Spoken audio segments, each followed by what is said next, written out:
Alors, je vais revenir aux SP. Vincent Peillon qualifie ces SP d'instruments majeurs de la réforme.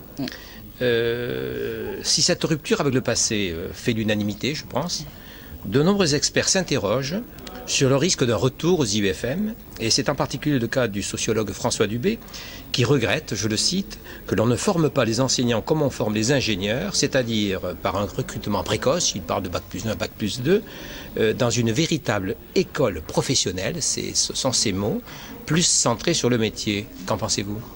Ah, moi, je crois quand même que l'ambition de ces ESP, ce sont d'être des écoles professionnelles. C'est en tout cas ce que là, nous, on va porter comme amendement. Moi, je porterai donc école professionnelle avec justement une véritable formation au métier d'enseignant. Mais au métier d'enseignant sur toutes ses facettes.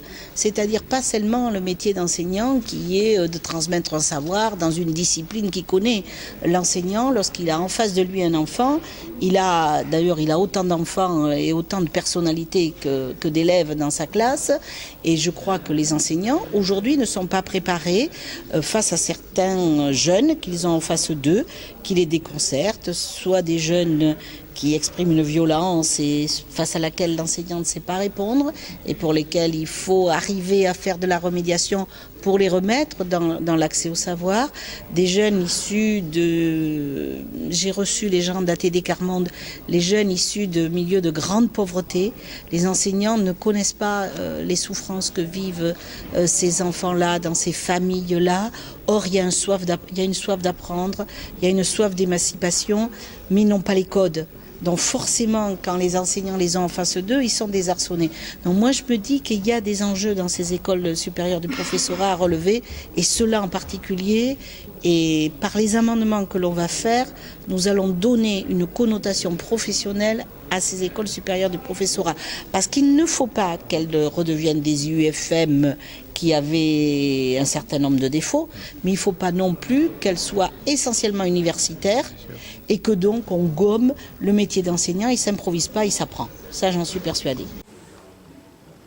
Alors, une autre nouveauté, et ça c'est une vraie nouveauté, apparaît dans la loi, elle est de taille, c'est l'irruption du mot numérique, voire des technologies de communication et de l'information, dans son article 4 déjà, et surtout dans l'article 10, par la création d'un service public de l'enseignement numérique et de l'enseignement à distance. Alors les ressources, les services numériques mis à disposition des enseignants par un service public, est-ce une révolution culturelle ?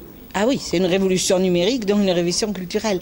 Mais cela veut dire que Vincent Peillon a bien compris que notre école, et que l'on défend et que l'on veut refonder, elle s'inscrit dans un monde qui a bougé, qui a changé. Et les jeunes qui nous arrivent, ils sont baignés dans ce monde du numérique. D'ailleurs, on les voit, ils évoluent, ils pianotent beaucoup plus facilement, sans doute que souvent leurs enseignants. Sauf que le numérique à l'école, eh bien, ça doit être à la fois un outil pédagogique, mais un outil que l'on sait maîtriser et dont on n'est pas assujetti et asservi. Et donc, il y a besoin, là, il y aura un pari à faire aussi dans les écoles supérieures du professorat pour avoir des enseignants formés à ce nouvel outil, à cette maîtrise qui n'est pas évidente. Et puis, je pense que autant on peut développer de la relation à distance, et justement même entre le prof, l'élève, autour de tout ce qui est enseigné.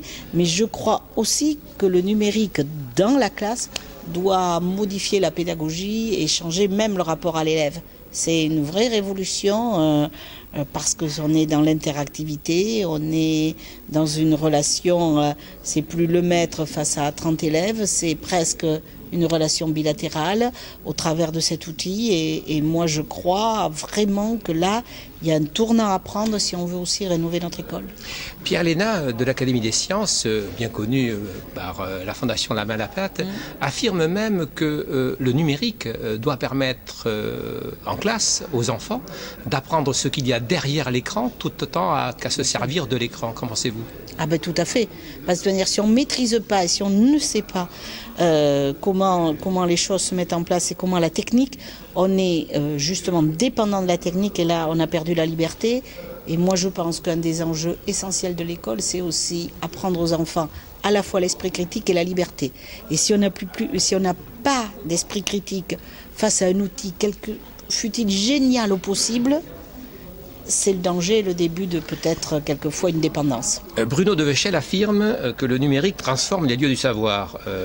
On voit se développer des sites d'e-learning, on voit se développer les MOOCs à l'université. Ne peut-on craindre, comme certains, une école virtuelle où le rôle de l'enseignant serait à ce point réduit, voire amoindri? Alors, moi, je n'y crois pas parce que je crois que chaque fois, le savoir, la construction de l'intelligence, et on ne se construit que dans la relation à l'autre. On ne peut pas se construire dans la relation à une tablette numérique, fût-elle géniale. Moi j'aime beaucoup cette phrase de Jacquard qui dit, quand on lui demande qu'est-ce que c'est qu'une vie réussie, et comment on réussit une vie, il dit une vie réussie c'est une vie de rencontres. Et dans la vie tout est rencontre. Et si on n'a pas les rencontres qui vous enrichissent, eh ben, on reste un être qui peut-être tout seul est très satisfait de lui-même, mais qui ne s'épanouit pas comme il pourrait s'épanouir. Donc moi je crois qu'à côté de l'outil, rien ne remplace pas la relation, l'échange. C'est notre société et quand on ne se parle plus, quand on n'échange plus, eh ben, on a une société cloisonnée, repliée sur elle-même, qui a peur. Parce que quand on ne connaît pas l'autre, on en a peur. Et quand on en a peur, on peut devenir violent. Et je crois que de cette société-là, nous ne voulons pas. Et l'école dans 20 ans, comment vous l'imaginez? Vous qui avez été directrice d'une école, comment imaginez? Alors dans 20, je veux dire 30, 40 ans, comment vous l'imaginez? Moi, quand je repense, il y a 30 ans, oui, ce que j'ai vécu, voilà. Tout ce que j'ai fait dans mon parcours a été fait à partir de rencontres avec un prof ou un enseignant qui a su m'apporter à la fois le regard, l'attention que peut-être j'attendais, mais aussi l'ouverture sur le monde. C'est lui qui m'a ouvert les portes. Je crois que dans 30 ans, il y aura le même enjeu, ouvrir les portes et les fenêtres et montrer aux enfants tout ce qui existe ailleurs de leur monde dans lequel ils vivent.